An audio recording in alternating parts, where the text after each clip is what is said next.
हम बातचीत करेंगे इरेडा के चेयरमैन से और बहुत अच्छे नतीजे कंपनी ने पेश किए। क्वार्टर 4 में कंपनी का जो रेवेन्यू है उसमें बहुत शानदार करीब 34% की ग्रोथ हमने देखी, 1391 करोड़ बढ़ के आया और मुनाफे में भी लगभग 33% की शानदार तेजी देखने को मिली। प्रदीप कुमार दास जी हमारे साथ जुड़ गए हैं। दास सर, नंबर तो बहुत ही शानदार देखने को मिले, कहाँ से आ रही सर इतनी बढ़िया ग्रोथ है? बहुत बहुत धन्यवाद नीरज जी। नंबर आप देखेंगे, ये क्वार्टर का आप क्यों देख रहे हैं, आप 12 क्वार्टर देख लीजिए। जी, 12 से 16 क्वार्टर लगातार हम दे रहे हैं। नंबर तो रिजल्ट है हमारा फंडामेंटल पे, हमारा टीम का जो कॉम्पिटेंसी कैपेबिलिटी है उस पे है। 37 साल से लगातार कर रहे हैं, बट लास्ट 4 साल में 12 क्वार्टर में लगातार जो वृद्धि हुआ है, सिर्फ नंबर नहीं, क्वालिटेटिव कॉर्पोरेट गवर्नेंस का भी वृद्धि हुआ है। आप देखिए, भारत में सबसे पहला बैंकिंग नॉन बैंकिंग स्पेस में हमने पहले ऑडिटेड रिजल्ट पब्लिश किया 19 दिन का अंदर में, जो शायद मार्केट या इन्वेस्टर हमसे शायद उम्मीद भी नहीं कर रहे होंगे। तो नंबर हमारा फंडामेंटल पे डिपेंड करता है, बेस्ट क्वालिटी कॉर्पोरेट गवर्नेंस पे डिपेंड करता है, क्वालिटी अप्रेजल सिस्टम पे डिपेंड करता है, क्वालिटेटिव रिव्यू मॉनिटरिंग पे डिपेंड करता है। ये सबका मिलीजुली और भारत सरकार का जो रवैया है रिन्यूएबल एनर्जी को डेवलप करने के लिए, और हमारे जो डेवलपर है उनका जो पैशन है सेक्टर को आगे बढ़ाने के लिए, 500 गीगावाट तक पहुंचने के लिए 2030 तक, ये सारे का मिलाजुला परिणाम है। ये कहना चाह रहे हैं कि ये जो एलिवेटेड ग्रोथ है ये कंटिन्यू रहेगी, सस्टेन करेगी ना ये पूरी? अगर 12 क्वार्टर आ रहा है, उसका बाद भी सस्टेनेबिलिटी के लिए लोग सोचना वो मेरे ख्याल से गलत होगा। हमारे टीम पूरा कॉन्फिडेंट है। अभी तो हमें नवरत्न स्टेटस मिला है लास्ट फ्राइडे को। उसके बाद टीम का फीलिंग काफी ऊंचा है, एनकरेजमेंट काफी मिला है। अभी तो नवरत्न के बाद एक और पड़ाव बचता है सरकारी कंपनी के लिए, महारत्न। तो उसका ऊपर प्रयास करना चालू कर दिया हमारी टीम। तो बहुत जल्दी उस पर भी कुछ आगे काम करेंगे, आगे भी बताएंगे मार्केट में आके। ये दास साहब, ये वो वाला है ना जो आप आईपीओ के समय आप बताया था कि आपको स्टेटस मिलने वाला, अभी मिला है, वो लेट हो गया थोड़ा, वही है क्या ये? जी जी जी जी जी जी आईपीओ का टाइम में हमने बताया था, एक उसमें थोड़ा प्रोसेस है, 2-3 प्रोसेस था। तो एक प्रोसेस पूरा हो गया था आईपीओ का टाइम में, जस्ट आईपीओ के बाद। और उसके बाद सरकार का जो भी नियम है उस प्रोसेस पूरा होने के बाद फाइनली हमें लास्ट फ्राइडे को नोटिफिकेशन मिला कि हम नवरत्न कैटेगरी में आ गए।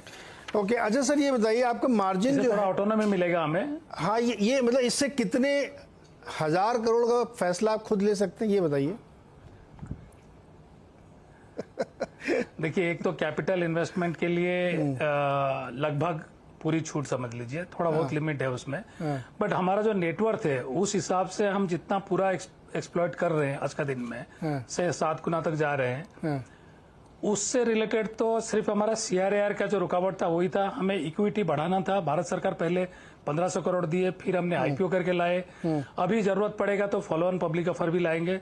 हमारा पास सिर्फ कंस्टेंट है हमारा नेटवर्थ और CRAR, क्योंकि जितना हम उसको बढ़ाते जाएंगे और बेस्ट क्वालिटी कॉर्पोरेट गवर्नेंस को सस्टेन करते रहेंगे, हमारा सारे जो पैरामीटर्स है वो इम्प्रूव्ड होगा और जो एनपीए ग्रेजुअली रिडक्शन होगा। आप देखेंगे 4 साल पहले 19-20 में हमारा जो था 7.18 था नेट एनपीए, वो घट करके 1 का नीचे आ गया, 0.99 आ गया। अभी हमारा टीम का एक सपना है कि उसको हम 0 पे क्यों नहीं लाए। हम 0 कार्बन फाइनेंसिंग करते हैं, 0 नेट एनपीए भी रखना चाहिए हमें, तो इस पे भी आगे चलेंगे। ये आपका जो मार्जिन है सर वो 2.85 साल दर साल थोड़ा सा इम्प्रूव हुआ है, और गुंजाइश है क्या इसमें इम्प्रूव होने की? बिल्कुल। कितना तक कोई गाइडेंस रखा आपने क्या? देखिए, हम कॉम्पिटेटिव फील्ड में काम कर रहे हैं। नाउ हमारा पास बाकी जो लेंडर है, जैसे बड़े बड़े लेंडर है इसी स्पेस में अभी काम करना चालू किए हैं, उनके पास 54 EC का बैरेज करने का परमिशन है। हम भी भारत सरकार से रिक्वेस्ट किए हुए हैं, बहुत जल्दी वो मिल जाएगा। हम उम्मीद करते हैं नवरत्न बनने के बाद वो देने में उनको आसान भी होगा।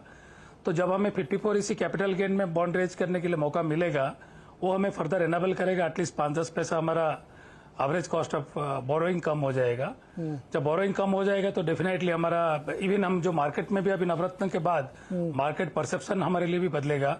जबकि हमारा रेटिंग तो ऑलरेडी ट्रिपल स्टेबल है, बट उसको फर्दर रीएस्टैब्लिश करेगा।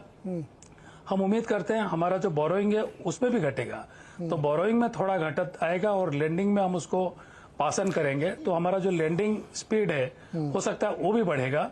तो कुल मिलाकर के हम कोशिश करेंगे हम नीम को वो रखें या थोड़ा इम्प्रोवाइज उस पर करें लगातार। अगर हम लास्ट ईयर से देखेंगे इस साल में काफी इम्प्रूवमेंट हुआ है डिस्पाइट कॉम्पिटेटिव फील्ड में रहने का बावजूद भी। तो हमारा मकसद ये नहीं कि बड़ा नीम मार्जिन रखे, हमारा मकसद ये कि 500 गीगावाट तक हम कितने बड़ी परिमाण पे सपोर्ट कर सकते हैं देश में उसको लगाने के लिए। दो ही चाहे होता है, या तो आप कम बिजनेस करिए बड़ा मार्जिन रखिए, या बड़ा बिजनेस करिए कम मार्जिन रखिए। ओके, तो हमारा अभी तक जो रहा है फोकस सेक्टर को पूछ देने के लिए रहा है। नहीं, सेक्टर में तो अपने आप सर एक बहुत जबरदस्त ग्रोथ है, तो आप तो उसको राइड करना ही चाहते हैं। मैं ये जानना चाहता हूँ कि जो अलग अलग बहुत सारे सेगमेंट पे आप फाइनेंसिंग कर रहे हैं, इसमें सबसे ग्रोथ पोटेंशियल सेक्टर कौन सा दिख रहा है? क्योंकि आपकी बैलेंस शीट के हिसाब से दिख रहा है मुझे जो कन्वेंशनल वाले हैं वही उसी में है ज्यादा अभी क्या? देखिए हमारा मिक्स अप्रोच है। हाँ। क्योंकि हमें असेट क्वालिटी को मैनेज करना है, मेंटेन करना है। हाँ। ऑलमोस्ट 70% हमारा असेट जो है प्लेन वैनिला आरी का है, 60 से 70% है। उससे क्या है कि रिस्क नहीं है उसमें, तो रिस्क नहीं है तो मार्जिन कम है। लेकिन जो इमर्जिंग आ रही है, जैसे मान लीजिए कंप्रेस बायोगैस हुआ, एथेनॉल हुआ, ई मोबिलिटी हुआ, तो ये सब इमर्जिंग है। अभी आगे ग्रीन हाइड्रोजन आएगा। नौ सेक्टर से हमसे उम्मीद रखते हैं कि हम कैसे आगे आके फाइनेंसिंग करें, जो प्रोजेक्ट बैंकेबल नहीं है उसको बैंकेबल बनाए। उदाहरण तौर पे हम जैसे ई मोबिलिटी बताए, ई मोबिलिटी में हमने पहले आगे बढ़ के किए जो 4 व्हीलर आज का दिन में सॉरी मेरा थोड़ा थ्रोट ये ठीक है, कोई बात नहीं, माफी चाहता हूँ उसके लिए। तो जो ग्रीन मोबिलिटी में हमने गेम चेंजिंग किया, एक हमारा लेंडर को हमने बोरोवर को हम 1.5 साल पहले दिए, उसके बाद में ये सेक्टर में पूरा मतलब इतने बैंकेबिलिटी उनका बढ़ गया, तो इसके चलते बाकी लोग भी उसमें आने लगे हैं, बाकी लेंडर भी देने लगे। सो इरेडा का एक प्राइमरी रेस्पॉन्सिबिलिटी रहता है, क्योंकि एमएनआरई का हम एक्सटेंडेड आर्म है, हमारा मिनिस्ट्री का नाम है न्यू एंड रिन्यूएबल, तो नए नए सोर्सेज से लाना, रिन्यूएबल को बढ़ाना वो है। हम सेक्टर को बैंकेबल बनाना वो भी हमारा एक मकसद रहता है ना। हमारा उसमें अगर देखेंगे 175% हमारा इमर्जिंग स्पेस में ग्रोथ हुआ है, क्वार्टर टू क्वार्टर कंपैरिजन करेंगे, वो अपने आप में बहुत बड़ी चीज होता है ना।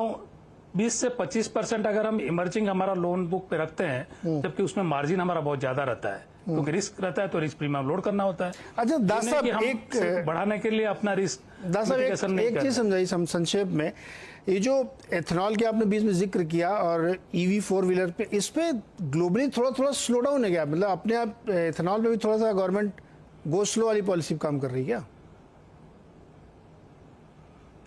नहीं, गवर्नमेंट तो शुरुआत में काफी ये किया था, इंटरेस्ट सब्वेंशन दिया था, तो काफी प्रोजेक्ट एक साथ लगने लगे। तो कई बार डिसिप्लिन के लिए हमें स्पीड ब्रेकर लगाना पड़ता है, तो गवर्नमेंट चेक एंड बैलेंस रख रहे हैं। तो जब उन्हें लगा, सरकार को, मेरा मानना ये है कि हमारा टीम का भी मानना है कि जब बहुत सारे स्पीड में आ रहा था तो उसमें थोड़ा कहीं ना कहीं रुकावट जरूरी था, तो उस हिसाब से with checks and balance government कर रहे हैं। मेरा हिसाब से ये एक सही है, क्योंकि एक लेंडर के लिए अगर नया इमर्जिंग है, आप देखेंगे 1.5 साल पहले कोई लेंडर इतना अग्रेसिवली आ नहीं रहे थे उसमें से करने के लिए। हमने इरेडा लीड लिया, शुरू किया, उसके बाद अभी बाकी बैंक एंड अदर लेंडर्स भी आना चालू किए हैं जी। तो हमारा जो ब्लेंडिंग का परसेंटेज हम रखे हुए हैं, अभी टारगेट वहां तक हम पहुंचे नहीं है, तो ये स्पेस में काफी चलेगा। Basically sugar based ethanol and food grain ethanol इसी पे काम हो रहा है, तो उसका सप्लाई डिमांड को नजर रखते हुए थोड़ा कई बार स्लो करना पड़ रहा है। ओके दास सर, बहुत बहुत शुक्रिया और बहुत बहुत बधाई आपको, नतीजे काफी अच्छे और आप काफी बुलिश साउंड कर रहे हैं कि यहाँ से आगे जाते हो जब 12 क्वार्टर में इतना अच्छा तो और बढ़िया चलेगा। बहुत बहुत शुक्रिया हमारे साथ जुड़ने के लिए। नेक्स्ट क्वार्टर हम लोग फिर से एक बार नहीं, उसका कारण ये है नीरज जी, बहुत छोटे कारण ये है कि आप अगर देखेंगे 3 साल में जो कैपेसिटी एडिशन रिन्यूएबल का हुआ 17, 13 और 10, उस स्थिति में और जिसमें कोविड भी रहा, उसका बावजूद हमारा जो ग्रोथ सीएजीआर है 25 से 30 का रेंज में रहा है। तो अब जब सरकार ऑलरेडी अनाउंस कर चुके हैं एमएनआरई कि हम 50 दास साहब, चूंकि सेक्टर ही आपका इतना जबरदस्त है, पुश वाला है कि उसमें आप थोड़ा सा भी हल्का सा हाथ लगाओगे तो अपने आप बढ़ता है, इसमें कोई शक नहीं है। खैर एनीवे सर, समय की पाबंदी, हम लोग फिर से किस दिन बैठेंगे अगले क्वार्टर में भी। बहुत बहुत शुक्रिया हमारे साथ जुड़ने के लिए। इरेडा एक लिस्टिंग के बाद से सुपर परफॉर्मर रहा है, फिर बीच में थोड़ा करेक्शन आया, लेकिन उसके बाद फिर से इसने रफ्तार पकड़ी और 180 रुपये पे आज भी ये ट्रेड कर रहा है।